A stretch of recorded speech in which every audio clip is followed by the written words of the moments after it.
television. He's recording this.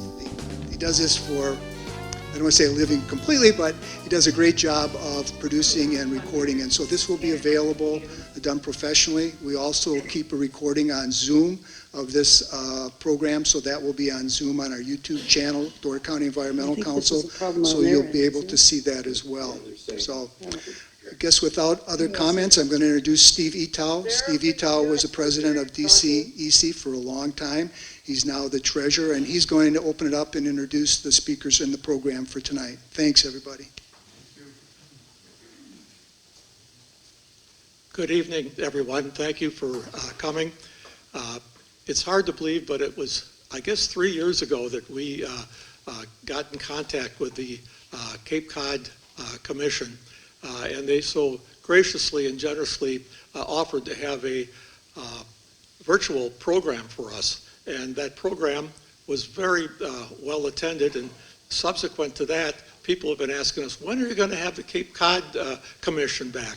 And how do we implement the things that the Cape Cod Commission is doing? That's a difficult question.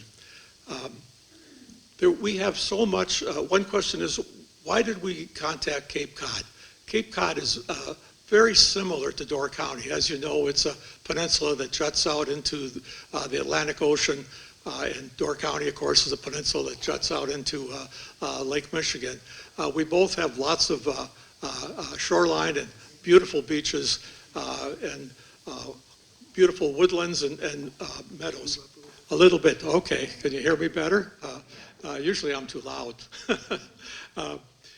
But we also have a number of other things in common with Cape Cod. And I won't. Can I stop you for a second? They say that people online cannot hear you, so I'm just wondering. Erin, can you hear Steve? I can hear. It's a little tough, but I can hear for the most part. Okay, because some people are messaging us that they can't hear. Some people that are off-site. So I'm just wondering if we can do something with a little more volume here. I can speak closer to the mic. Is that too loud for everybody here? No. Okay, I'm going to talk right into the mic, and hopefully they can hear me better online. I was saying that we have a lot of things in common with Cape Cod. The beauty and the shoreline, the woods and meadows, etc. But we also have a number of things that aren't so beautiful in common with them. We have, I won't say they're problems, I'll say they're challenges. And we have some significant challenges, 4 of which I'd like to briefly touch on, and then I hope that the folks from the Cape Cod Commission will touch on them as well and how they're addressing them. One of the problems that we are experiencing in Door County is water pollution. We have too much human and animal waste getting into our fresh water. That problem is causing E. coli. E. coli is a bacterium that comes from the intestines of humans and animals, and when it gets into the water, it can be adverse to humans if the count for it is too high. We've had a number of beach closures last year because of E. coli. I'm not sure if that's a common problem with Cape Cod. They'll have to tell us. But we've already had several beaches closed this year. We haven't even started the swimming season, but the UW Oshkosh is doing beach testing, water testing at our beaches, and a couple of beaches have already proved to have too much E. coli for swimming on a day or two. E. coli is transitory. In other words, it could be there one day and the next day it's gone. My real fear with water pollution and human and animal waste that is phosphorus and nitrates in our water is blue-green algae. Blue-green algae stays with us. It's not transitory. I am fearful, and that's the word I'll use, if we get blue-green algae going in our shallow bays. Blue-green algae likes lots of nutrients and very warm water. Our water in the bay is warming, and it's warming rather quickly and rather dramatically, just like the rest of the country. Global warming is real. Well, that affects our water. If we keep pouring phosphorus and nitrates into our water, how long before we have blue-green algae? Well, some people say we're not going to ever have blue-green algae in northern Door County. I can hold it, you bet. Right up to my mouth. Oh my gosh. Okay, that's better. I'll do whatever I need to do here. We already have blue-green algae in northern Door. It's been in Sister Bay, just in a tiny corner at the Sister Bay Marina there. All I'm saying is that yes, indeed, it's possible to have blue-green algae here, and I am fearful of that. One of the other problems that and I said I wouldn't call them problems, I'll call them challenges. One of the other challenges that we share with Cape Cod is affordable housing. We have a real problem with that in Door County, especially in northern Door, where we need a lot of help, especially in the season. It's difficult for employers to run a service business where they can't get employees, and they can't get employees because they don't have any place to live. That's a really difficult problem. And we'll see what Cape Cod Commission has to say about that. We also share a concern about over-tourism. What is over-tourism anyhow? That's too many people at the same place at the same time, overwhelming the infrastructure and having people that are associated with it leave with a negative feeling. We need to be careful of that. An additional problem we have that people often talk about is overdevelopment, and we're seeing quite a bit of that. I'm a fifth generation of my family to live in northern Door County. I grew up with family grandparents who ran a resort in Eatough, and I grew up there working in the resort business, both lodging and food. So I know something about the tourism business and overdevelopment. We're seeing. We're seeing folks come in. We're seeing folks come in now and doing large developments here, primarily because we don't have the zoning to prevent them. Cape Cod has done an excellent job of that.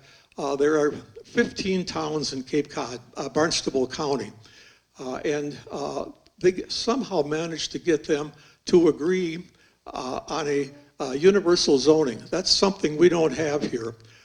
We have 14 towns in Door County, 9 of which are in the Door County Comprehensive Zoning, it's called. 2 towns have their own zoning, and 3 towns have no zoning, although one of those towns does have some rules.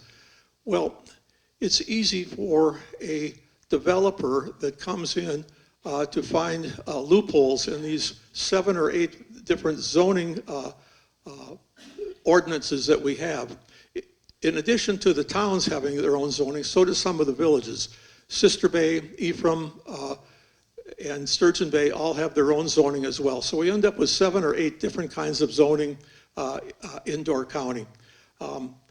That's something that can be exploited by developers, and if we want to really protect Door County, the key to that is going to be having strong zoning. You have to have the zoning in place to stop unwanted developments. I don't care what the project is. If the zoning doesn't exist first, it cannot be stopped. If that's the one message that I can give you tonight, and you remember it, that'll be great. Okay, you didn't come here to hear me speak. With that, I want to introduce our speakers that you do want to hear. We are really pleased to have with us tonight, Kristy Senatori is the Executive Director of the Cape Cod Commission. She joined the Commission in 2008. Kristy leads the commission in designing land use policies, environmental and community resilience strategies, and comprehensive economic development initiatives. Kristy has a Bachelor of Arts degree from the Hamilton College and a law degree from Vermont Law School. She is a member of the Massachusetts Bar. Also with us today and returning, our star is Erin Perry. Erin joined the Cape Cod Commission in the fall of 2011. She has served as the executive director since 2019. She manages the regional planning efforts at the program levels and engages communities during the planning process. Erin has a bachelor's degree in biological oceanography from Rutgers University and a Master of Arts degree in marine affairs from the University of Rhode Island. Please join me in giving a warm Door County welcome to our speakers this evening.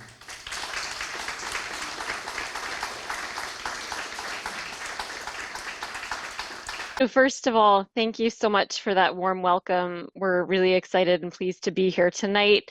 I know Erin had a really exciting and engaging conversation with you all last time, which actually was a few years ago, back in 2022. And she talked me into coming to this event tonight. So I'm pleased to be here to share some of the regional planning context for Cape Cod. And as it was introduced, we are a seasonal community and we do have many similarities to Door County, which I'm excited to talk about this evening. So I want to just start with a little bit of background about Cape Cod, the Cape Cod Commission, and then we really want to get into some of the actual work that we do with the understanding that a lot of the challenges that we face are probably very similar to yours. So here is that peninsula that's sticking out into the middle of the Atlantic Ocean. There's Cape Cod, part of New England. And then we do have 15 unique and individual towns on Cape Cod. So if we flip to the next slide here, we can see we've got the 15 individual towns on Cape Cod. They all have unique identities. They all have their own local zoning. And they all have year-round populations that range. And so the town in the middle on the Mid-Cape, Barnstable, is about 49,000 people, compared to some of the towns on the Outer Cape. For example, in Truro, they have about 1,700 year-round people. And so you can also see we have 2 federal land holdings that are pretty significant on Cape Cod. We've got Joint Base Cape Cod and the Upper Cape near Bourne and Sandwich. And then we also have the Cape Cod National Seashore on the Outer Cape, which really draws a significant number of people to our region during those summer months. You can access Cape Cod by 2 aging vehicle bridges over the Cape Cod Canal, which is the way most people do access our region. These bridges were built in the 1930s, really to accommodate traffic and travel from the 1930s, and are in need of replacement. And we'll get into that a little bit later in the presentation, but this likely will be the largest infrastructure project of our lifetimes here in the region. Relatively few people arrive by air or ferry, and we do have seasonal weekend train service that accesses the Cape, but primarily it's these 2 vehicle bridges that span the Cape Cod Canal. We have more than 500 miles of coastline. Really, we're a coastal community sticking out in the middle of the Atlantic Ocean. And we have more than 130 public beaches that we as residents of the Cape, as well as many visitors, enjoy on a regular basis. We have globally rare habitats that support about 148 state-listed plant and animal species. And we have a population that nearly triples in the summer months. And so this really does put a significant strain on our resources here in the region. We have a very strong local business community, and about 80% of the businesses on Cape Cod are small businesses with fewer than 10 employees. And we have 17 regionally identified community activity centers, and these have a concentration of local business activity as well as community amenities. And what you're seeing here is the town of Provincetown, right on the tip on the Outer Cape. This is the Provincetown Monument that if you ever make it to this region, it's worth a walk up the several hundred stairs to get to the top to take a look. You can see most of Cape Cod Bay as well as over to the Atlantic Ocean. We also have 22 local and regional historic districts, including the Old Kings Highway. This is the largest contiguous historic district in the United States. So a lot of the work that we do at the Cape Cod Commission is really centered around maps and centered around our past so that we can really understand how we've developed as a region so that we can set policies for how we want to develop into the future and really learn from some of the lessons that we've made over the years. The natural and cultural resources of our region have drawn year-round and seasonal residents and visitors for decades. This does continue to be the reason that people choose to live or visit Cape Cod. And so what you're seeing here is development on Cape Cod, parcel development from about 1900 to about the 1960s. And then starting in the 1950s and continuing through the 1980s, we really saw that growth boom in suburban style residential and commercial development. It really increased rapidly across the region. You can see those darker shaded parcels are those developed parcels. And then certainly unabated demand in a stressed natural environment and infrastructure significantly increased the cost of land, and that pace of development slowed beginning in the 1990s. So here you can see those developed parcels in the shaded areas almost through present day. So during the same time frame, we were actually pretty good at preserving open space. And so here you're going to see those darker shaded parcels.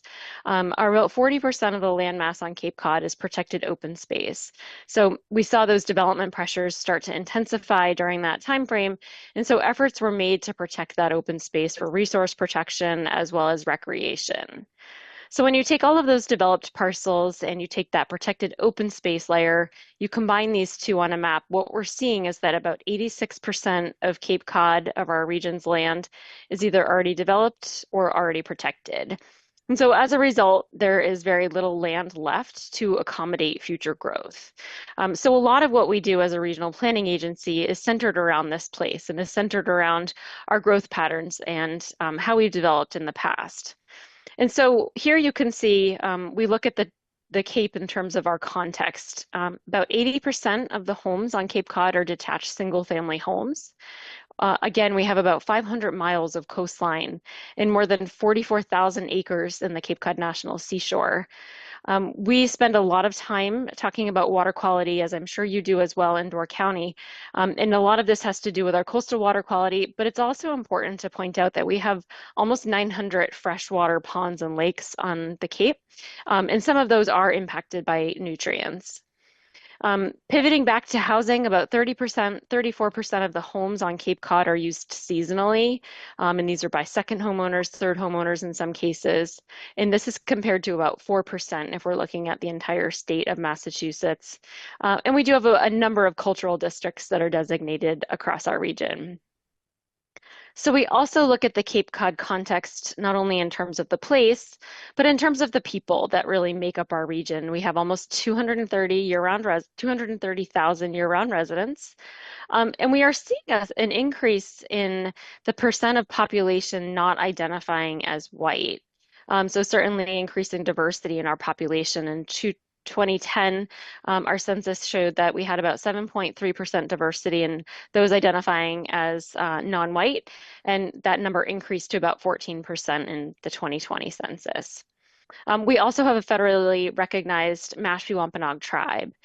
The median age on Cape Cod is about 55 years old, and certainly we are a much older region than the rest of the state at the median age of being about 40, and comparing that to the rest of the United States, we're significantly older. 32% of our population is actually 65 years or older, compared to about 18% when we look at the Commonwealth of Massachusetts. And because we do have this aging population, we're also seeing, combined with a number of other challenges that we'll get into, we are seeing a decrease in some of our younger families that are on the Cape, with a 13% decrease in public school enrollment from 2013 over the next 10 years. And so we also like to look at the Cape in the context of our economy as well. And so we have a very seasonal economy, which I know you're familiar with. And on average, employment in our region increases by about 33% between the winter and the summer months, going from about 84,000 jobs in those winter months to about 112,000 jobs during the summer months. We have over 5 million visitors annually, and we'll come back to that when we talk about the bridges at the end. And our labor force participation rate is a little bit lower than the state, really having to do with the fact that we do have an aging population and an aging workforce. Our retiree population isn't necessarily part of that workforce.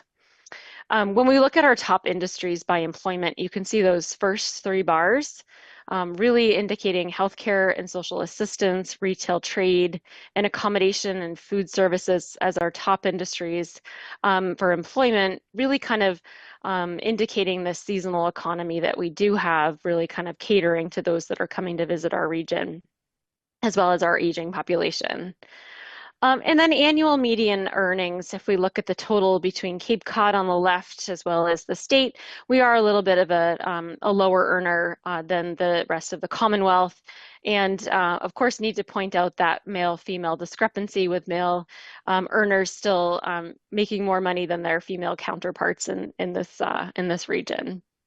So really just wanted to give you a little bit of data and information to set the stage about the Cape and some of our growth patterns in the past, but I want to get into a little bit more detail now about who the Cape Cod Commission is, what we do, and then get into some of our regional planning. So I know many of you are familiar, you listened to Erin's presentation in 2022, so I won't go into too much detail here, but we are the Regional Land Use Planning and Economic Development and Regulatory Agency for Cape Cod.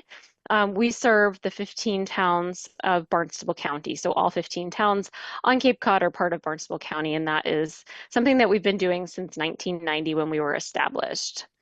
Our mission is to protect the unique values and quality of life on Cape Cod by coordinating a balanced relationship between environmental protection and economic progress. And even more simply put, we, since our creation about 35 years ago, we've been dedicated to keeping a special place special. And that's something that we and our staff and our board do on a daily basis. So we are a regional planning agency, and all of Massachusetts has regional planning agencies. This was authorized by legislation that was adopted by the state of Massachusetts in the 1960s. So there are 13 regional planning agencies across Massachusetts. You can see those here on the map. And each works to address issues of regional importance. Certainly this includes the development of comprehensive plans and recommendations in areas of population and employment, transportation, economic development, regional growth, and the environment. There are 2 regional planning agencies that have regulatory authority in Massachusetts, and that's the Cape Cod Commission, as well as the Martha's Vineyard Commission. We are the only regional planning agency that can authorize development impact fees, and we're the only RPA that's been established as part of county government. And we were authorized initially by a binding regional referendum. We were a successor. The Cape Cod Commission is an successor to the region's first regional planning agency, which was the Cape Cod Planning and Economic Commission. And so certainly CCPEDC was this acronym, and now the Cape Cod Commission has taken its place. And so we were established by an act of the legislature back in 1990. We went into effect in 1990. And I will say that this wasn't necessarily a slam dunk or an easy passage. And I think you can see here by that Cape Cod Times article, the Cape Cod Commission was just approved by a narrow margin. We do have a Cape Cod Commission Act that defines much of what we do. And this also defines the purposes for the Cape Cod Commission. And you can see those on the right side of this slide here. But what we do on a regular basis is really try to anticipate, guide, and coordinate the rate and location of development with capital facilities that are needed to support that type of development. We review developments that would have impact beyond their local community. So impacts that would be beyond that specific town that would need to have a special type of review, and that's the development of regional impact review, which I'll get into in a moment. We identify and protect areas whose characteristics might make them vulnerable to the adverse effects of development. We preserve the social diversity of the Cape by promoting fair and affordable housing. And I know that's come up already, and we'll get into some of the more specific planning work that we're doing around housing, not only affordable housing, but attainable housing as well. Promoting the expansion of employment opportunities, and then implementing a balanced and sustainable economic development strategy. And again, this is really trying to gear us towards those effects that we're seeing in the seasonal fluctuation and economic activity, being that we do have such a seasonal economy here on Cape Cod. So what does the Cape Cod Commission do? We really have two arms of work that we do on a regular basis, and this is the planning work that we do and the regulatory work that we do. They're not necessarily bifurcated this simply, but for the purpose of presenting some of this, it makes sense to kind of put them in these two buckets for tonight. So in the planning realm, we prepare and oversee a regional policy plan. We also prepare and oversee different types of regional plans, and we provide technical assistance to our 15 communities. And we serve as a regional data and information resource. And that resource is not only for our 15 towns, but for our communities as well, and the many stakeholders that we work with on a regular basis. I will say that we do support many different boards and committees. Some of these have to do with wastewater funding, economic development, transportation, but there are a number of committees that we do support as a staff. Some of these are through ordinance, and others are through regulation. So certainly there's a lot of work that our staff does to make sure that we're engaging with committees and supporting boards. And then on the regulatory side, I mentioned those developments that have impacts beyond their communities. And so these are typically known as developments of regional impact, or DRIs, and we review and regulate those types of developments as they come in to be reviewed by our board. We recommend districts of critical planning concern, and these are typically areas that might need a timeout for additional regulatory review and additional study and development of regulations. I'll get into that in a moment. And then we also approve other types of regulatory tools like growth incentive zones, development agreements, so other opportunities for our regulatory interaction with types of development across the region. So we are funded by a few different sources. So we really derive our revenue from a property assessment. This is the Cape Cod Environmental Protection Fund. This is separate from town taxes, and this fund is limited to 2.5% annual growth. We also are opportunistic in applying for grants as they are available, and it makes sense to support the work that we're doing. Some of these are state grants, for example, on transportation planning work, work that we've done on wastewater planning, as well as some federal grants, looking at NOAA grants, hazard mitigation planning, and others as they are available. And then the last area where we bring in some of our funding is through fees that are typically paid by developers as part of that regulatory process, those DRI fees. It's more of an application process. And I will say that these fees aren't necessarily meant to cover the cost of our review of the project, but really just to more offset some of our time spent reviewing some of these projects and hopefully adding value where it makes sense. So who is the Cape Cod Commission? Certainly you are seeing Erin and I here tonight. We're kind of on that right-hand side. We have an executive director, deputy directors, and then we have a number of technical experts, and I'll get into the different technical expertise that we do have on our staff. But we have a 19-member board, and I'll come back to this board interaction in a moment because it's important to understand that the decisions that are being made on these developments that the Cape Cod Commission reviews are made by that 19-member board. So we have a representative from each of the 15 towns on Cape Cod, and then we have 4 members that serve at large. We have a representative from the county commissioners, we have a minority representative, a Native American, typically from the Wampanoag tribe, and then a governor's appointee. So that's coterminous with the governor at the time. And so the board members from those 15 towns are appointed by their select board in most cases, or another authorized entity. For example, in the town of Barnstable, it's a town manager appointment. So what you're seeing here is a photo of our staff. We have about 37 staff members currently. We typically take the opportunity to visit different places across the Cape, do a staff retreat, have some strategic planning, and just an opportunity for our staff to get out of the office and do some team bonding. And so here you're seeing us, I think this was last summer, we went to the JFK Museum for an event, which was a great opportunity for us. And so then the next slide here, you're seeing the different expertise that we have on our staff. So we have a regulatory team. We have a number of attorneys and regulatory officers that really guide that process to review those developments of regional impact, provide recommendations. We have administrative and finance staff. We have natural water resources staff, coastal resources and climate. We have a number of planning and community development staff really that are focusing on a lot of our regional planning work. Transportation staff, we have a number of engineers.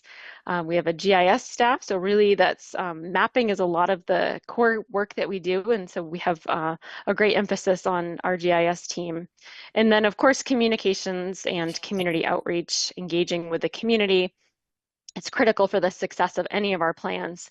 And so certainly this is one thing that we do make sure that we include as part of our staff expertise on all projects. We do engage with a number of entities, and so oftentimes there's maybe some confusion as to where the commission lies within all of this. And so we are part of county government in Barnstable County, but we do interact and engage with a number of entities, non-government entities. We partner with on a regular basis many nonprofit organizations and institutional entities, not only in our stakeholder processes, but also through our staffing of a variety of committees. And then we also do work with a number of government entities, including the 15 towns, the state government, and the federal government as well on many of our priority projects and initiatives. And then many of our stakeholders that we work with through our regional planning are work for-profit businesses or individuals. And certainly this is not only through that regulatory process and planning work, but also through our committee staffing as well. So I want to get into a little bit of background on some of our regional planning work because this really is a core component of the work of the Cape Cod Commission.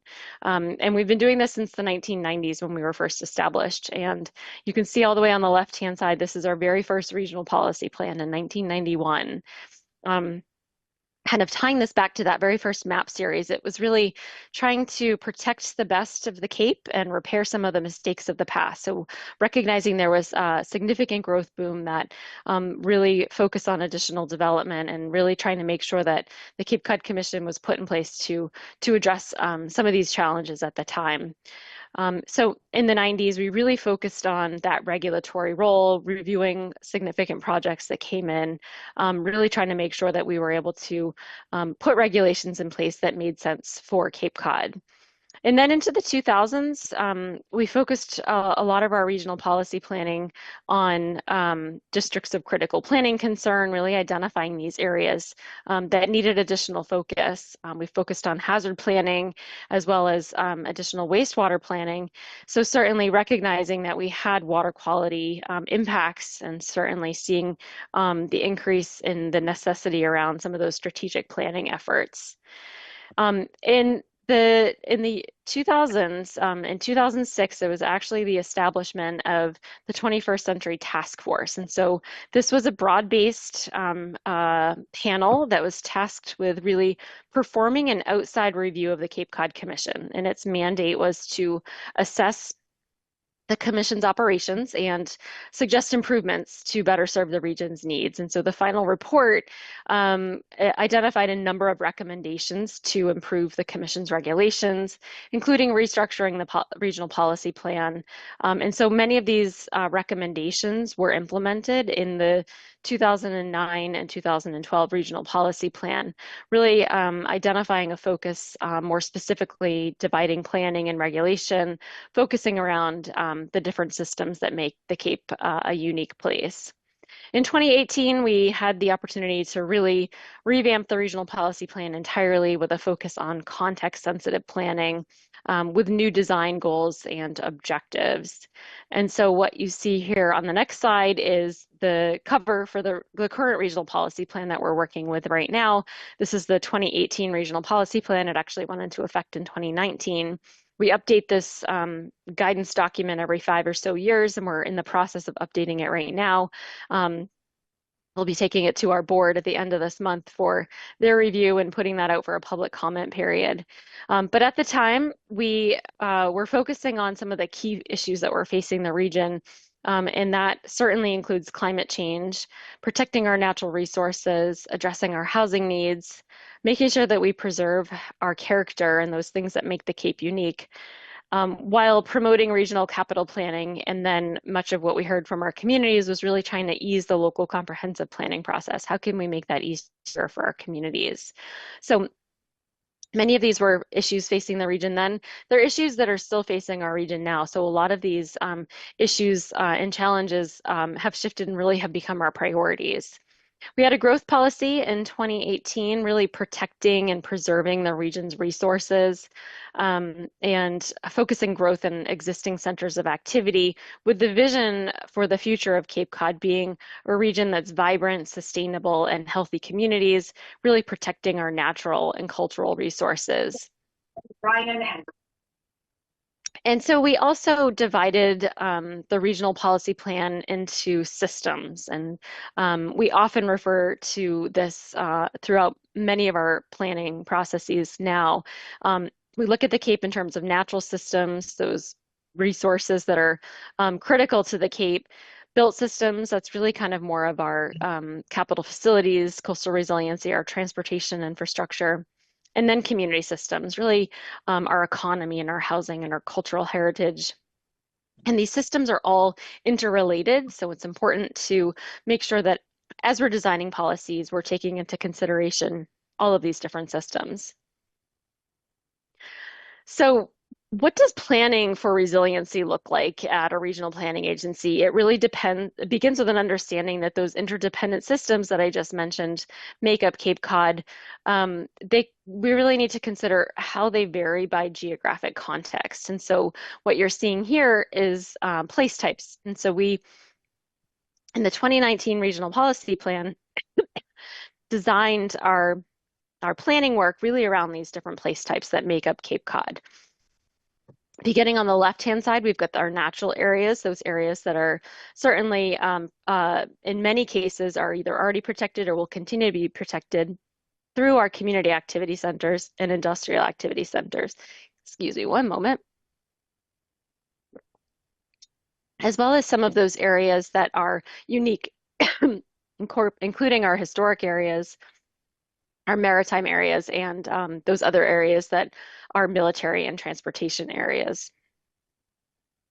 So our regional policy plan really provides that framework for the development of our issue-specific regional plans, as well as our regional regulatory review. So what you see on the right-hand side is a number of our issue-specific plans.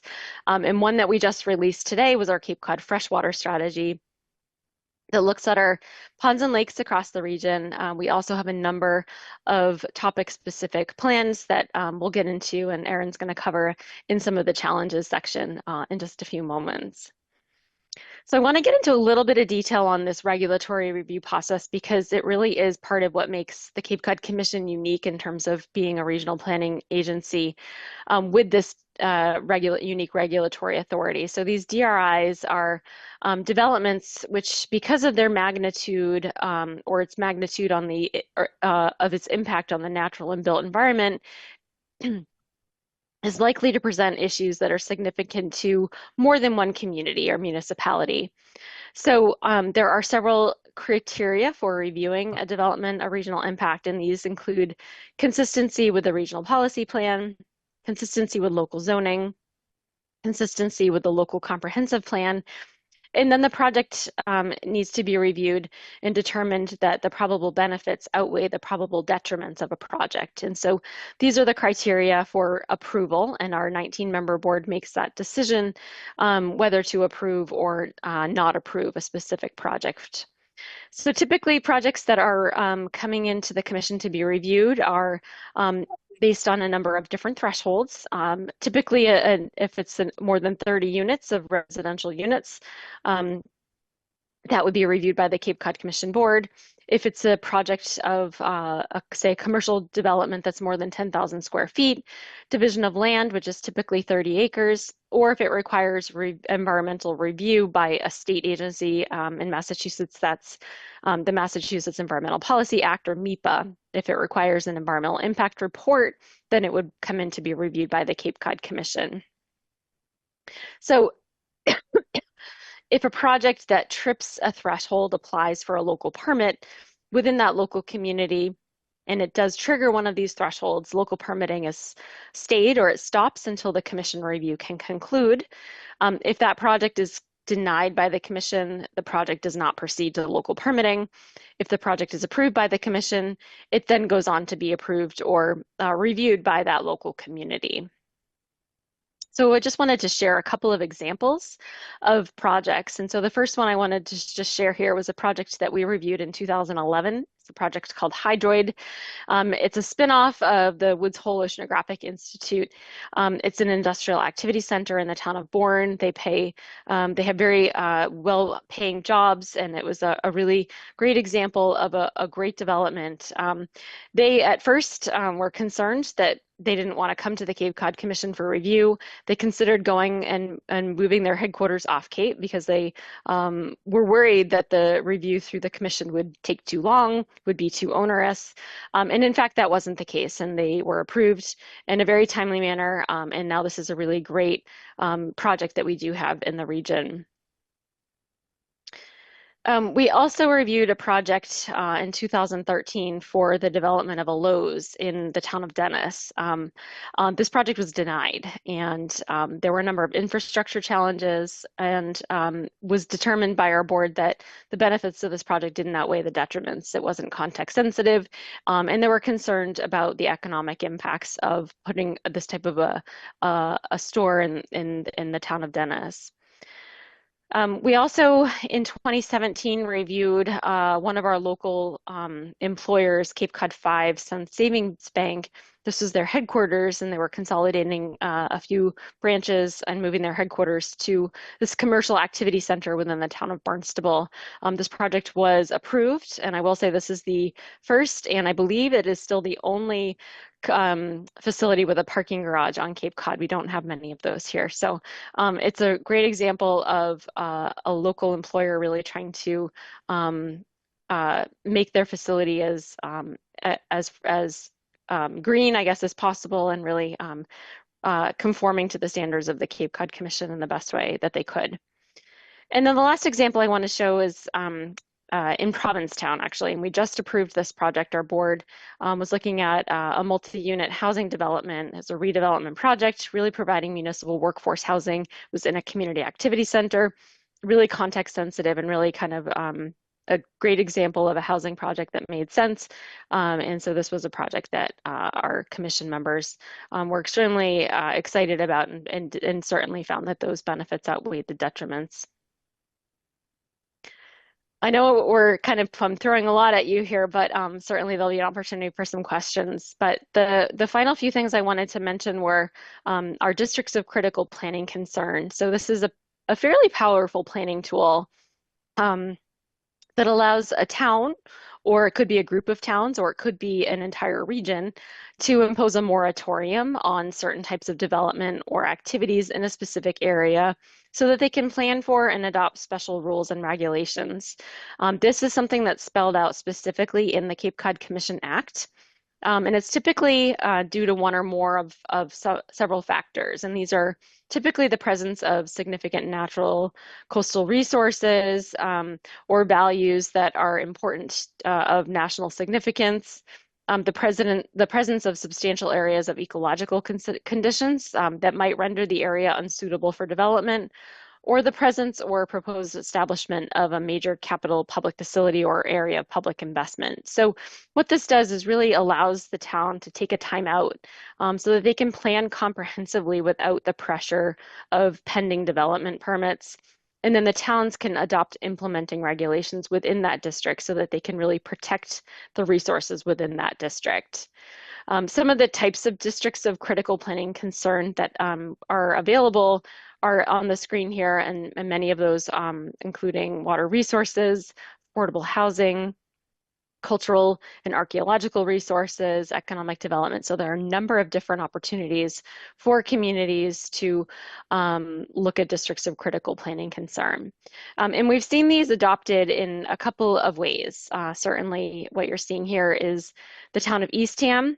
In 2017, they proposed and had a DCPC established to guide economic development in their corridor, in their commercial areas, really trying to encourage mixed-use development, improve some of the safety along their main Route 6 corridor. And what you're seeing on the right-hand side is the ocean management plan. And this is actually a Cape-wide DCPC. We've only seen a couple of these to date. This was approved by the Cape Cod Commission back in 2011, and it really served as the regional framework for managing development and conservation in the ocean waters that are surrounding Cape Cod. So certainly 2 examples of very site-specific district of critical planning concern used for economic development, and then on the right, that Cape-wide DCPC really kind of used more for managing our coastal water resources. So that is a lot of information, I'm aware, and I appreciate your time this evening.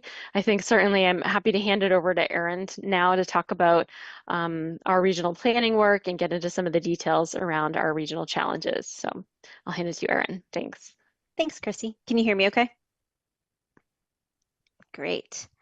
All right. Well, I appreciate being back here with you all, and happy to talk a little bit about some of the planning work that we've done, how that's evolved over time.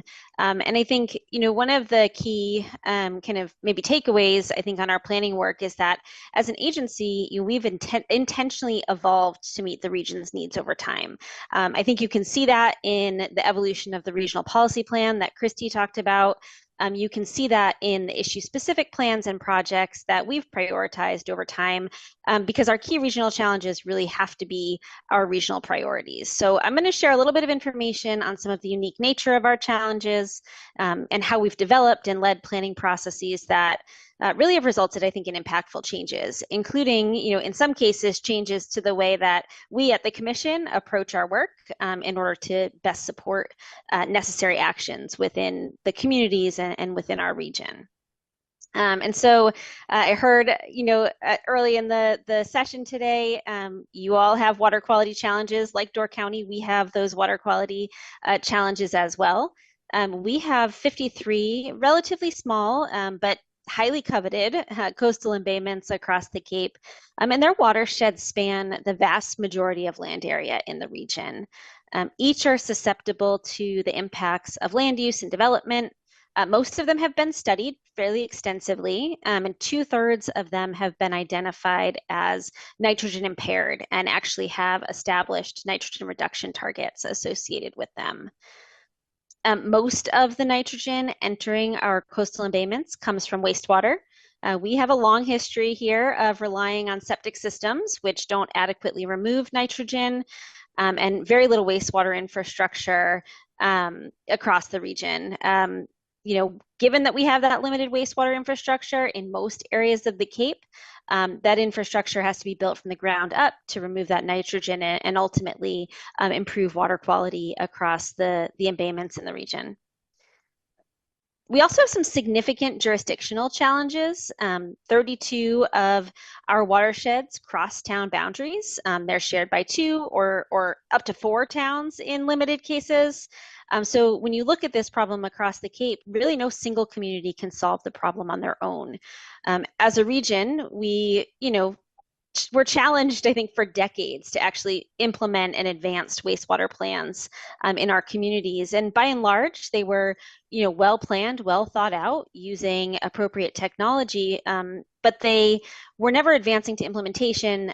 They were failing. They weren't building that community support, in part because of the significant costs associated with building entirely new infrastructure that could accommodate both year-round and seasonal demand.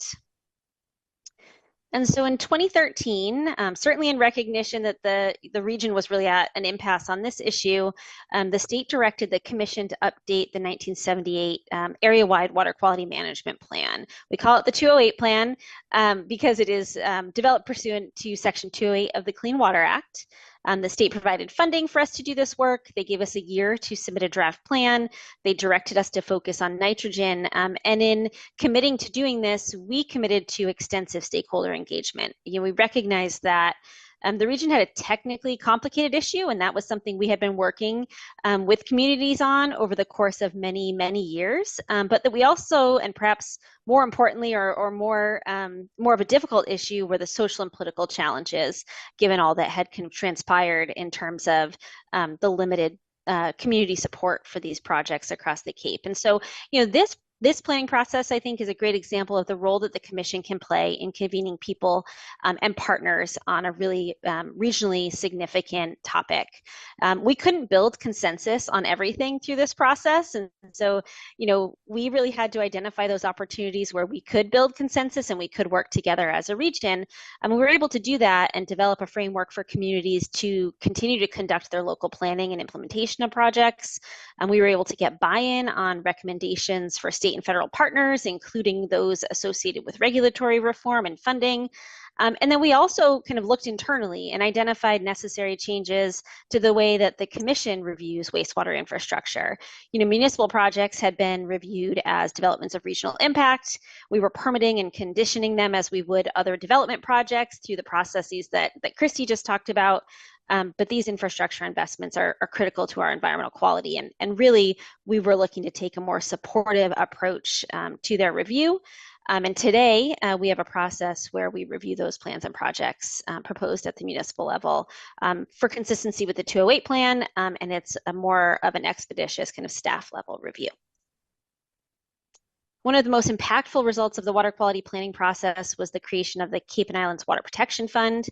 So that was established by the Massachusetts legislature as a dedicated fund within the state's Clean Water Trust, and as a way to support the region in addressing wastewater needs. So it has a dedicated source of revenue and a 2.75% excise tax on both traditional lodging and short-term rentals, really making that direct nexus to one of the characteristics of our region that makes this infrastructure development so expensive, and that's building it to accommodate those seasonal visitors. To date, the fund has provided almost $310 million in subsidies since it was created in 2018, and it has supported projects in 13 of the 15 towns. And I would say we are seeing a significant uptick in local support for wastewater infrastructure project implementation.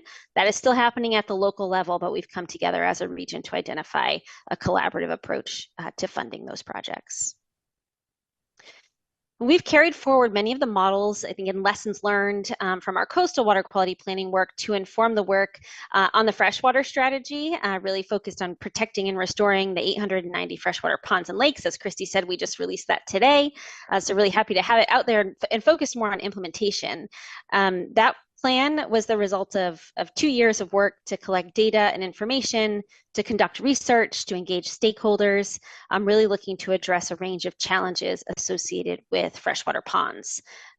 The declines in freshwater ponds and freshwater quality are really evident across the region, but unlike with coastal water quality, the data and information to really quantify those impacts has been limited.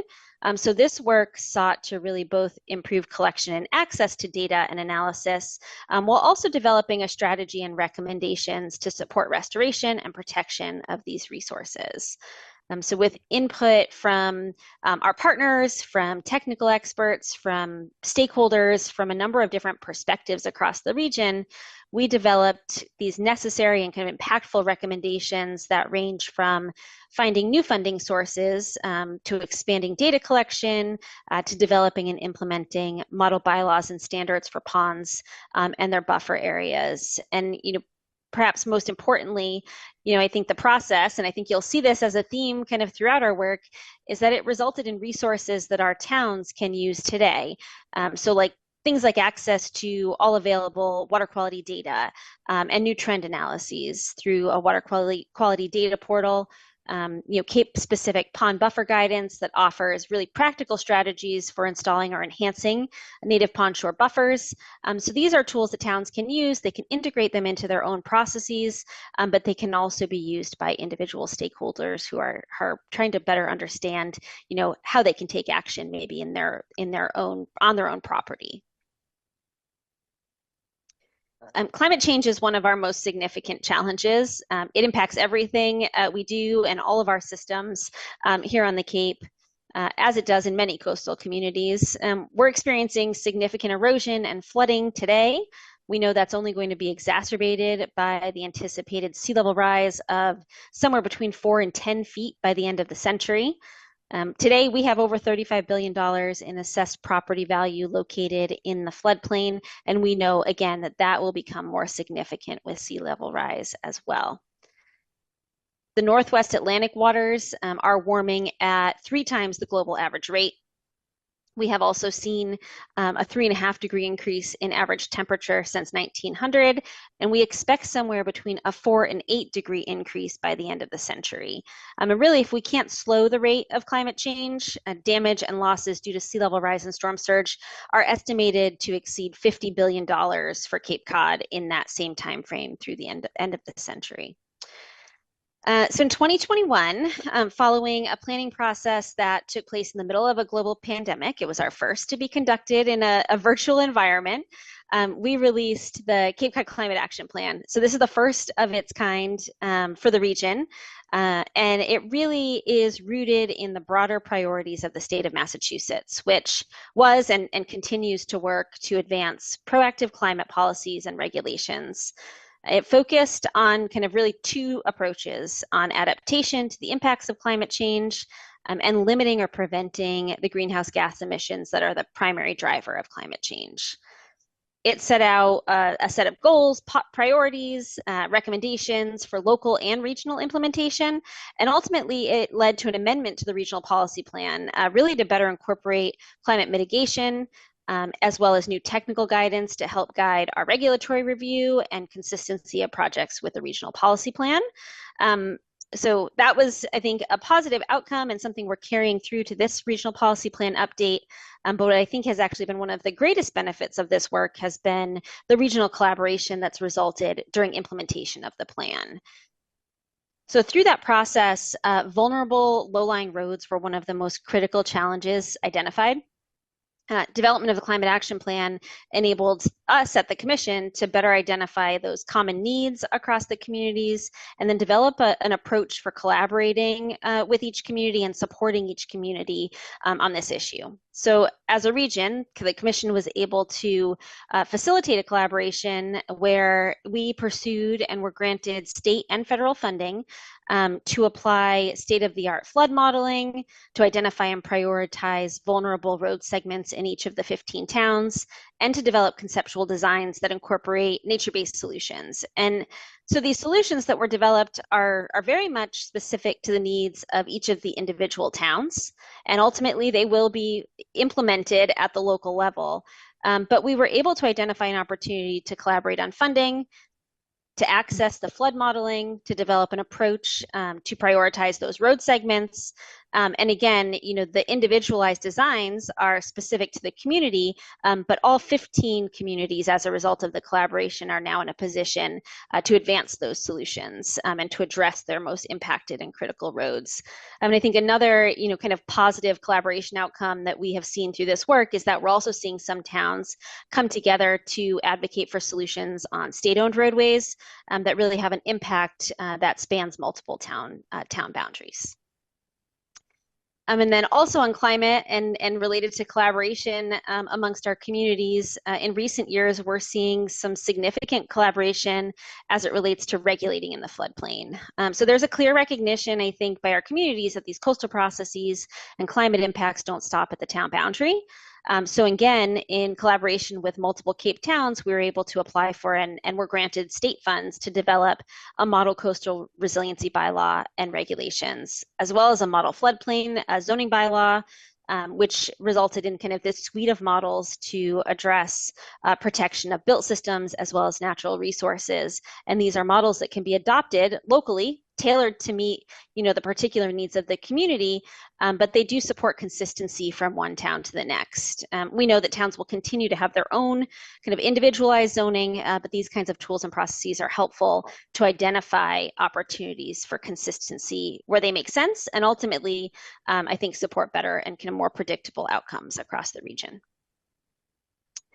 And so Kristy touched on housing a little bit, and I will try to kind of get through some of these details a little bit quickly. Our housing stock lacks variety. We have mostly single-family homes. Rising prices and declines in inventory, particularly since the onset of the pandemic, make it hard to find and afford a home in the region. Particularly when you compare the annual income needed to affordably purchase a median price single family home with the median household income in the region.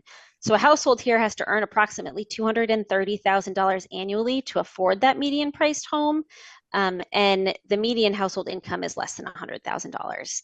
When you look at the median household income for our renters at $47,000 annually, it's nearly impossible for existing renters to enter into home ownership here on the Cape. And we know our wages are not keeping up with those exceedingly kind of high housing prices. Median sales price for single family homes on the Cape increased at nearly 3 times the rate of average weekly wages between 2019 and 2024. So that gap is certainly widening. And we have a number of other pressures on our housing market, many associated with the fact that we are a tourism kind of destination. We have quite a large portion of short-term rentals, and there's a strong financial incentive to rent on the short term rather than year-round. So it takes approximately 2 months for average short-term rents to exceed average year-round rents, and in some communities it's closer to a month. And it's estimated that housing demand will outpace supply by 11,000 to 22,000 housing units in the next 10 years without some sort of action on this issue. So in part, this action really needs to include changes to zoning to support multifamily housing in appropriate locations.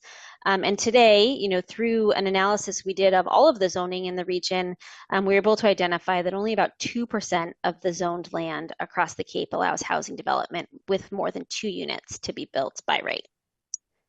And so in 2024, we released a regional housing strategy for Cape Cod.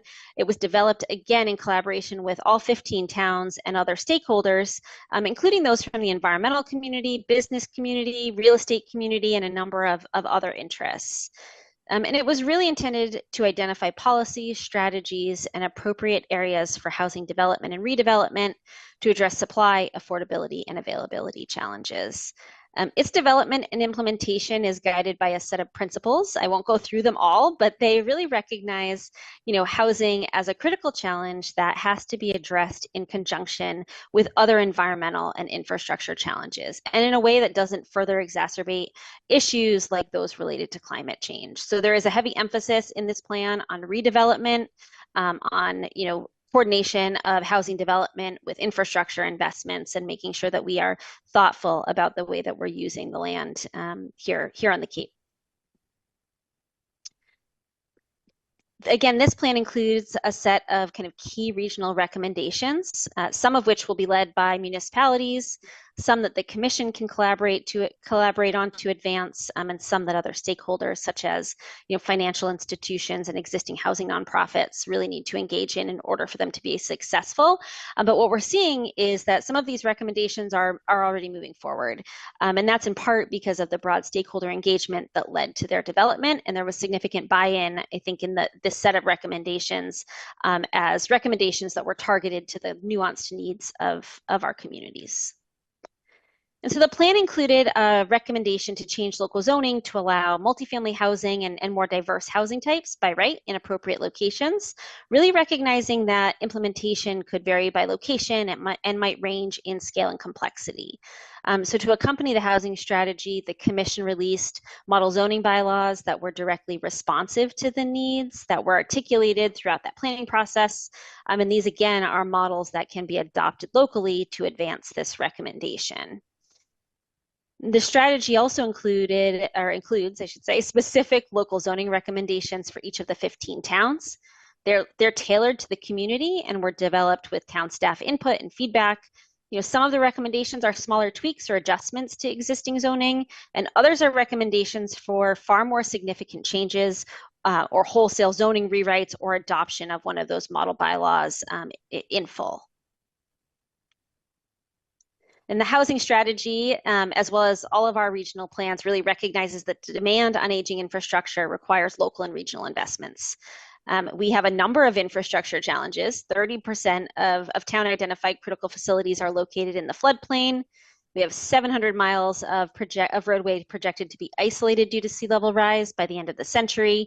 And those 2 canal bridges that Kristy mentioned earlier provide access to the region, and they see those 39 million trips roughly annually when they were designed for less than 1 million. And so Kristy touched on this. I think perhaps, the most significant infrastructure, at least I hope we will see during our time here on the Cape, is replacement of those canal bridges. The replacement is in large part the responsibility of the state and federal government, but the Commission has a role to play in providing the data and information to support advancing this initiative and to really articulate just how important these bridges are to our community and economy. The bridges split one of our communities. That's the community I happen to live in. They impact daily life here. My kids ride over one of those bridges multiple times a day. They, impact access to emergency services, to healthcare, transportation of goods and services, retail tourism, recreation access, not to mention the air quality and safety for all roadway users that are impacted when there is a challenge with bridge use. So the Commission recently conducted an economic analysis to really help better quantify the potential impacts should those bridges not be replaced in a timely manner. And we really work to partner with the state and federal entities engaged in their replacement to ensure that this information can be used in funding applications and to provide input and feedback on the overall replacement project. And finally, and I promise we'll wrap up, I'm going to touch on some of our economic development work. Just last year, we developed a new 5-year comprehensive economic development strategy for the region. These strategies are developed consistent with the Federal Economic Development Administration requirements for economic development strategies. And this is particularly important for the Cape because it allows us to apply for and receive designation as an economic development district. So these economic development districts are designated by EDA, and this designation is again important for the Cape because our communities don't typically meet the eligibility requirement for EDA investments, and those eligibility is typically related to greater than average unemployment and per capita income that's 80% or less than the national average. And so the designation, which we received back in 2014 as a result of some of the work that we did in our 2009 SEDS to document kind of our special need, was received in 2014 and really allows the entire region to be eligible for EDA investment. And that special need that helped us to earn this designation was really related due to our seasonality, relatively low labor force participation rate, and then the extensive natural resources across the Cape. And so the 2024 SEDS articulates an economic vision for the Cape that is a strong and vibrant Cape Cod, a region that supports a resilient, inclusive, and diverse year-round community with access to all of those, housing options and business, education, and employment opportunities, as well as those thriving natural resources that make the Cape what it is today. So everything we've talked about today is an economic issue for Cape Cod. Our environment is our economy. Infrastructure investment will support our economy. Housing is needed to support our year-round and seasonal residents, and climate change obviously has the potential to result in some significant environmental and economic losses. And so the goals articulated in the SEDS really align with all of these challenges and priorities within the categories of kind of people, places, and economy, really those kind of context categories that we like to talk about when we describe Cape Cod. And so the targeted list of key kind of strategic and impactful actions that we prioritized over the next 5 years represent priorities to address all of the challenges we've discussed today, as well as some others, including some of our housing efforts, certainly incentivizing year-round housing and simplifying appropriate housing development. They include infrastructure initiatives related to water quality and wastewater infrastructure, as well as advocating for the replacement of the Bourne and Sagamore bridges, as well as actions that are more typically thought of as directly related to economic development, like identifying and supporting growing industries in the region and developing and connecting kind of students and workforce to those educational and training opportunities. And I think the maybe important kind of point here on the SEDS is that we work very hard to ensure that the SEDS and all of the work that we do supports those emerging industries and those year-round opportunities. But we also recognize that our traditional industries that support our tourism economy are critical moving forward too, and that we have to make sure that we support those businesses that are really related more to our seasonal economy, and that those businesses have the workforce and that workforce has the training necessary to continue to carry those industries forward. And then finally, as I hope you've seen kind of throughout this presentation, we play a significant role in providing the data and information our communities and other stakeholders need. We maintain this website, Data Cape Cod. I think I shared this with you last time I was here. It provides access to extensive data on the people, places, and economy of the region. And this is used by our towns. It's used by other organizations and individuals across the region. And people use this to justify funding requests, to support local plan development, and really to convey complex information on our key regional challenges and priorities. We have, I think, often been referred to as a data and information agency and have really evolved into this role over time. And I think it has filled a critical gap in terms of supporting some of that information-based decision-making so that as those local decisions are being made, they are being made with the best available data and information. And with that, there are a couple of websites here if you wanted to access more information, and certainly we are happy to answer questions. What is the size of the commission's budget? The question is, what's the size of the commission's budget?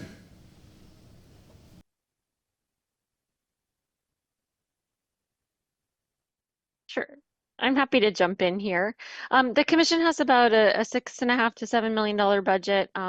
Typically that varies depending on some of our priority initiatives and the different grants that we're bringing in. And majority of our budget is staff.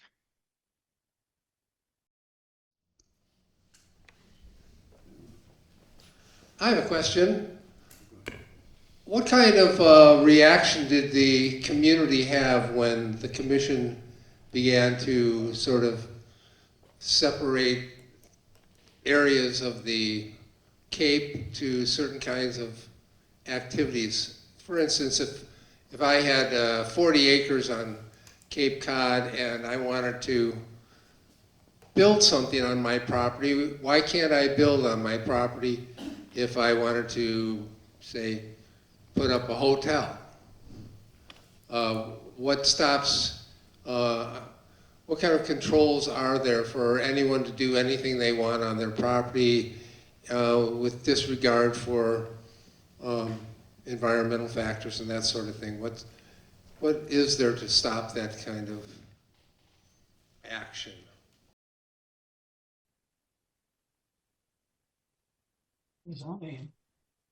So I can jump in and start at least a response to this, and then Erin might have more to add to it. But certainly the local communities have zoning in place that restricts what can and can't happen on that property, and permitting that would be needed to approve a certain type of development that was being proposed. And so certainly if it was a larger development proposal, local permitting would then refer that project to the Cape Cod Commission. We'd review that pursuant to the regional policy plan and those issue areas that we mentioned. And that would be reviewed by our board and then sent back to the local community for a review and approval if our board were to deem that appropriate for that location. And so a lot of that regional review takes a look at things like transportation. It takes a look at wetlands and natural resources and what might be required to make sure the development was appropriate for the particular site, really working with the developer and the local town as well. So is your budget 6 to 7 million to have the faculty and the expertise on the Cape Cod board to run that and do it for year-round? That's the total expenses? Yes, so that is to support the staff at the commission who conduct the planning work that we've talked about, as well as provide technical support to the 19-member board. We also, on occasion, bring on consultants to support some of the work that we do where we need some specific technical expertise, but the 6.5 or so million supports all of that work. I'm Amanda Stuck and I'm with Destination Door County. So I will say we do have information available for you on where that money goes, because it is split between Destination Door County and the municipalities. So we can provide some information on where that funding is going. Can you tell us what the total cost is? Let's say we take in $7 million. What goes back to the communities? Yep. And what is administrative costs? And what are you doing? Because the thing is, people are coming to Door County. I've been here 44 years, and they're coming. They don't need an invitation because they know how nice this is. And what they've done here at Cape Cod is make it even better to come because people can go out to eat. They can drive into the towns. Falmouth has 33,000 people. My brother lived there. And you could drive into the towns. They would buy houses in the towns, put parking lots up, and they would resolve the issues that they have here. And that would be awesome if we could have that. Yeah, we can absolutely share some information about how that funding is distributed, again, between the amount that Destination Door County gets and what the municipalities get. Okay, and I would love to see that. Yep. Thank you. One more thing I would like to share just for the good of the group too, just so everybody is aware, Wisconsin does have 9 regional planning commissions, and Door County falls under Bay Lakes Regional Planning. Now the county actually did pull out of that planning commission, but there are still communities within Door County that are members of that regional planning commission. So they offer a lot of the same services and do the same things that this commission does. So if folks are interested in learning more about that, I would just recommend looking into that as well.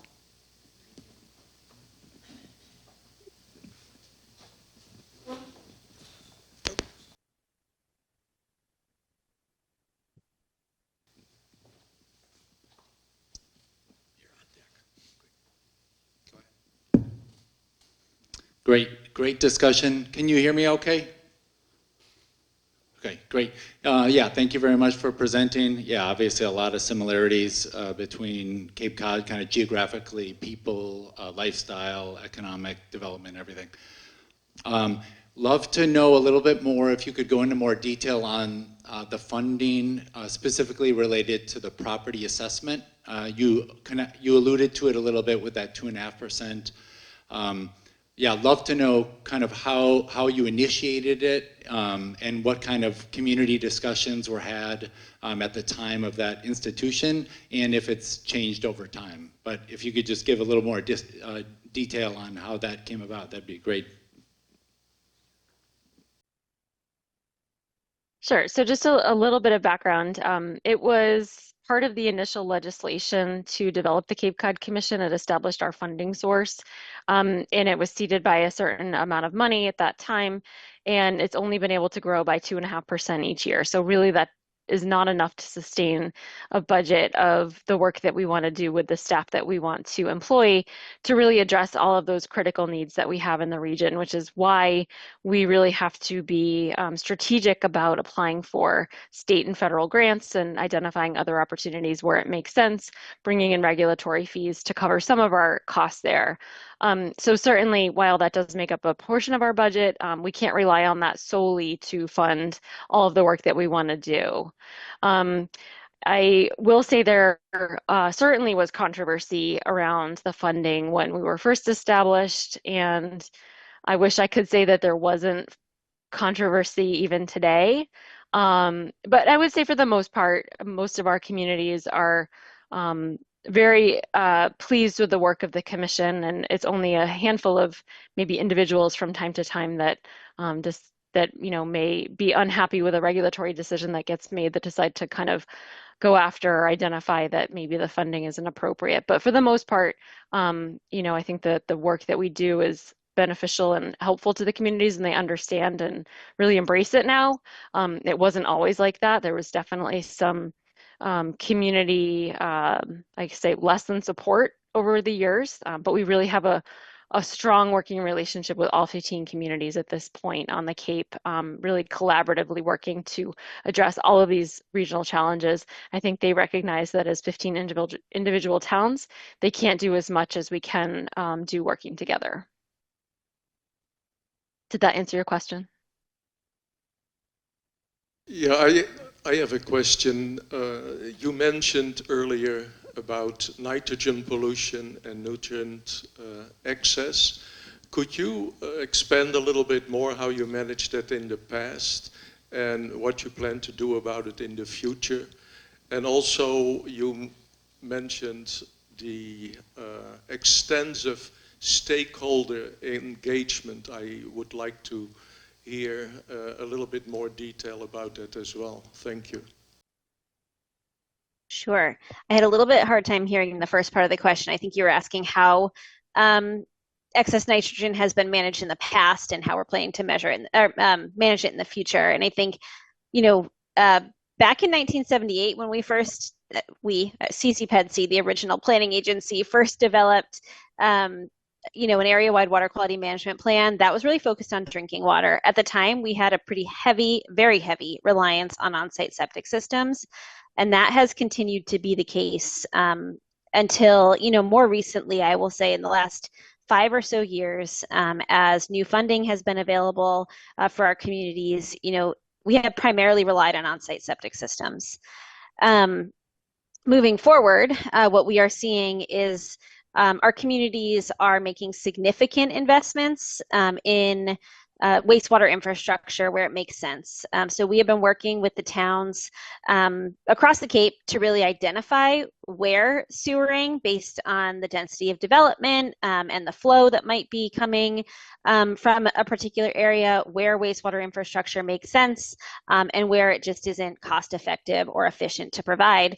So moving forward, I do expect that there will be portions of the Cape that don't ever connect to wastewater infrastructure because it isn't efficient, and it will those properties will remain on on-site septic systems, perhaps with some upgraded technology that removes more nitrogen, and there will be targeted areas that are connected to the wastewater infrastructure in those most impacted watersheds. In terms of the stakeholder engagement, so try to talk about this succinctly, but we, over the course of a year, maybe less than that, we broke up those 53 watersheds into kind of individual watershed working groups, and we brought representatives from the town's elected officials, from the real estate community, from the business community, just a whole host of interested individuals across the Cape. In some cases, that meant, because of those shared watersheds, we were asking town staff to participate in many watershed working groups, and we really tried to focus on, defining the problem and coming to agreement on that, identifying those opportunities for collaboration, and then, focusing on how we could collaborate to implement those recommendations and how we could better coordinate with our state and federal partners. The amount of effort, I think, was probably, I'll say more so than the technical aspects of that planning process. We spent hours and hours and hours in meetings, and stakeholders from across the Cape dedicated significant amounts of time.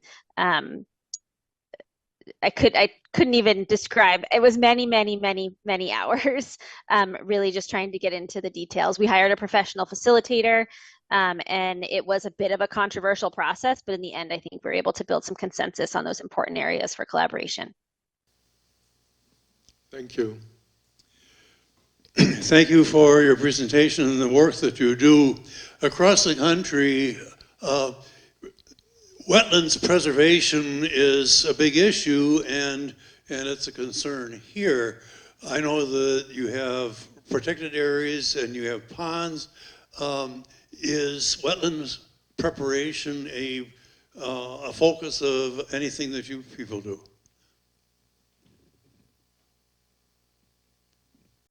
You want me to I can take that one, and Kristy, if I miss anything. It certainly is. We're very lucky in Massachusetts to have really strong wetlands protection across the entire Commonwealth. But through the Commission, we have a goal and associated objectives related to wetlands, and we focus on wetlands protection and restoration, both in all of the planning work we do and in any technical assistance we provide to communities, but also through regional regulatory review. So projects are held to a very high standard in terms of not developing in wetlands or their buffer areas, as well as restoring those areas. So there are pretty strong requirements for regulatory projects that go through our process to not impact or to mitigate the impacts to wetlands. Sure, I'm happy to jump in here. And it is a really great question, and something that unfortunately we do have to plan for on a pretty regular basis, because we're advising our board that's making decisions on very large projects. And these projects are typically in places where there are butters, and butters that can be very organized at times and organized with their own counsel.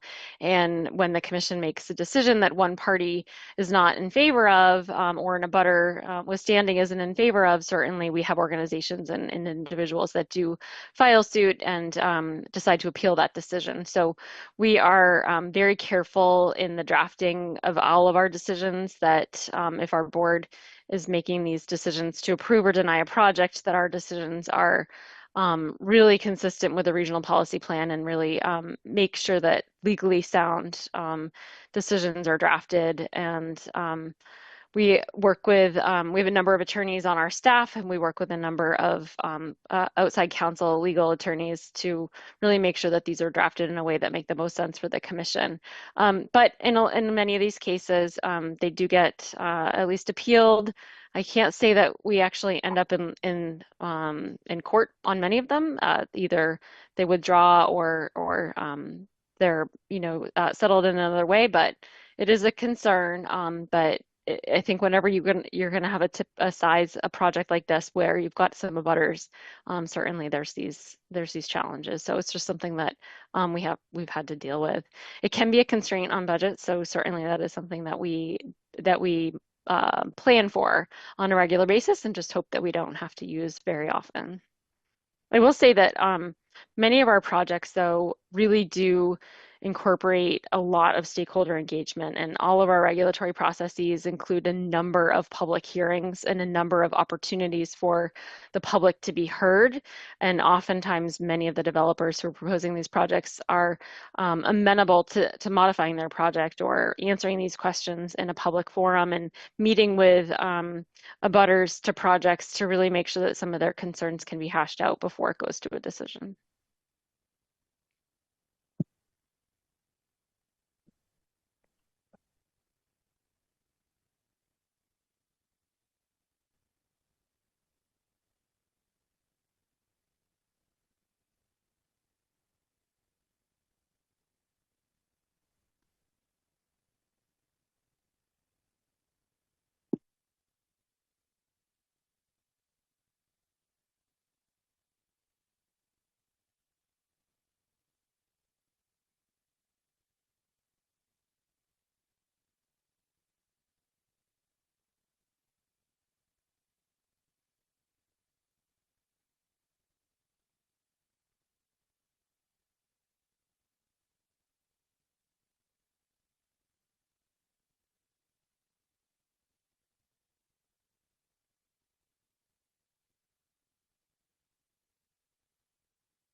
You want that one, Erin? I was like, I'm gonna have to. I mean, I'll let Erin get into any of the specifics. I think she knows a bit more, having conversed with you all previously. But I do think it's worth exploring. I do think that there are a lot of benefits of our communities working collaboratively, working as one Cape Cod as opposed to 15 different communities. In fact, we'd love to invite you all out to the Cape at some point. We hold an annual event. It's called our One Cape Conference, where we bring together stakeholders and regional leaders to talk about many of these challenges that we have regionally and some of the solutions. And we call it our One Cape Summit because it's really bringing all of our communities together as one Cape. So I do think that there are a lot of benefits to doing something like the work that we do at the Commission. In terms of the feasibility, I think we'd be happy to explore this a little bit further with you. I don't know, Erin, you may want to jump in with any specifics that you know about Door County. It sounds like we've got a lot of similarities.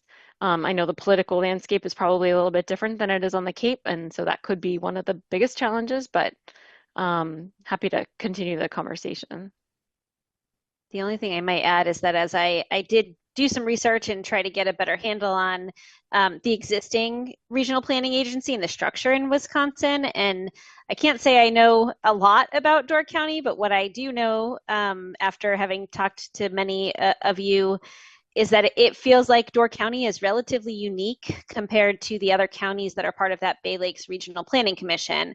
But it is very similar to Massachusetts, where the Cape had an existing regional planning agency that then evolved into something that better supported its needs. So I guess I would just say, I think you're lucky to have that structure in place as something you could build from, but it does feel like Door County is unique based on my understanding from many of the other locations that are covered within that regional planning agency. I thought of something else I wanted to ask about. Our room tax goes 100% to the destination Door County, who then apparently, takes some of that money and gives it back to the towns and villages.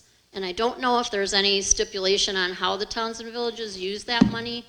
And I think Destination Door County basically uses all their money to support their budget and staff to promote the county and bring in more tourists. I don't think any of the money is earmarked for environmental protection, environmental research, studies.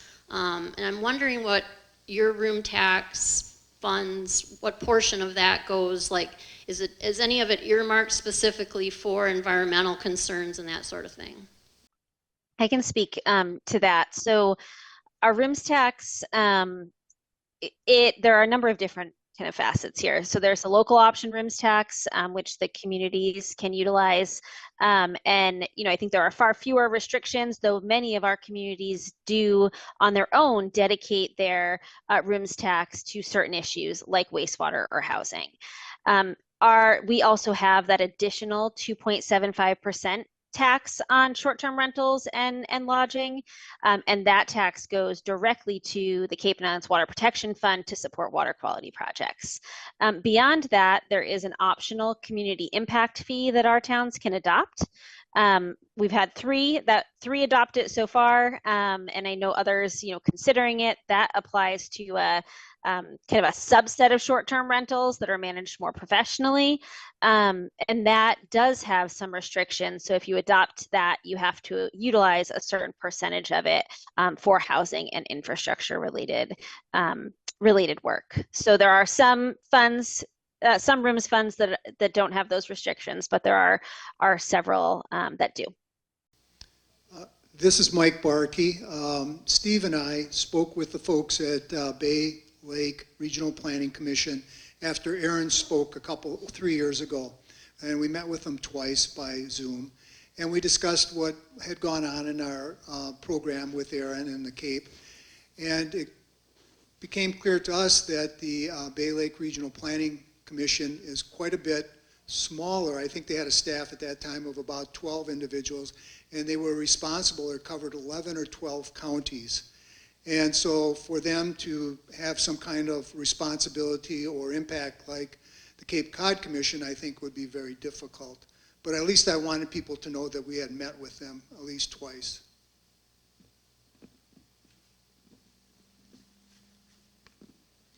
I want to applaud you for taking a real systems approach to things. You've got a lot of different things you're covering. And I know it didn't happen overnight. I saw your timeline. I think that's great. One of the things that I saw, the next thing you're looking at is 10 areas. 4 of those areas all talked about workforce development.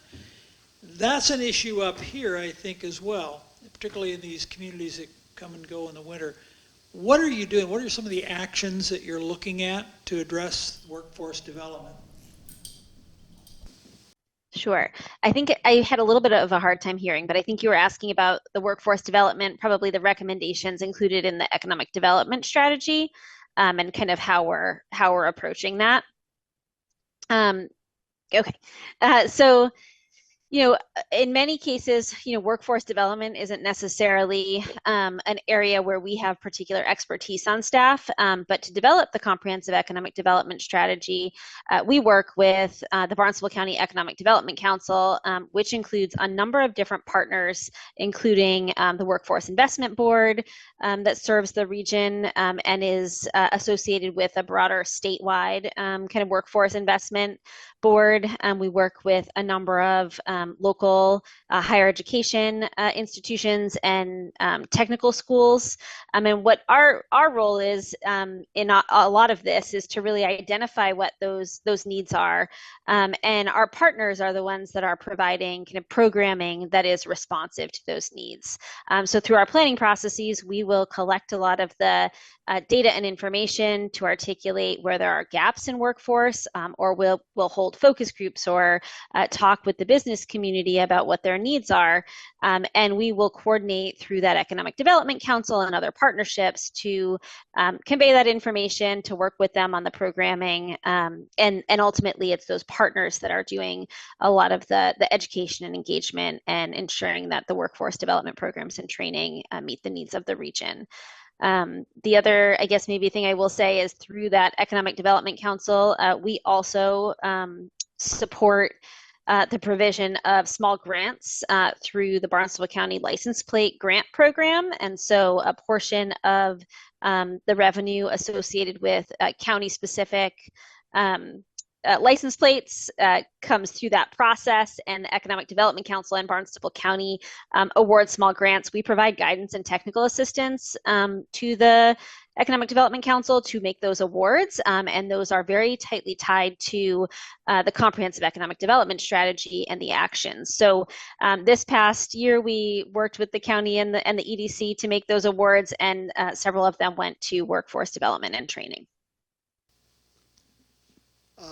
We're getting close to 2 hours. I know there are a lot more questions here, and there are some that people have left in the chat. There are a couple that I'll ask, and then maybe we'll wrap things up. We're coming up on close to 2 hours. There's one question that was left in the chat.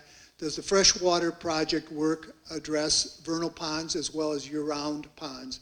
If so, could you share what guidelines are used to identify vernal ponds, given that in some very dry years, ephemeral ponds can go dry for a whole year, and there must be more to that question or statement. So we do address vernal ponds in our work, in part through the planning work and then also through our regulatory work.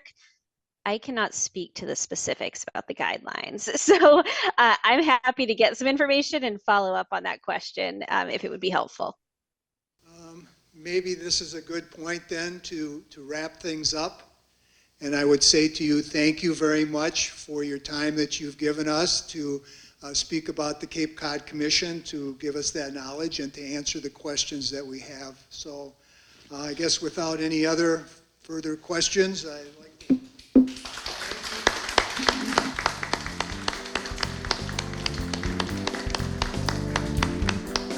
thanks, Kristy and Erin, very much.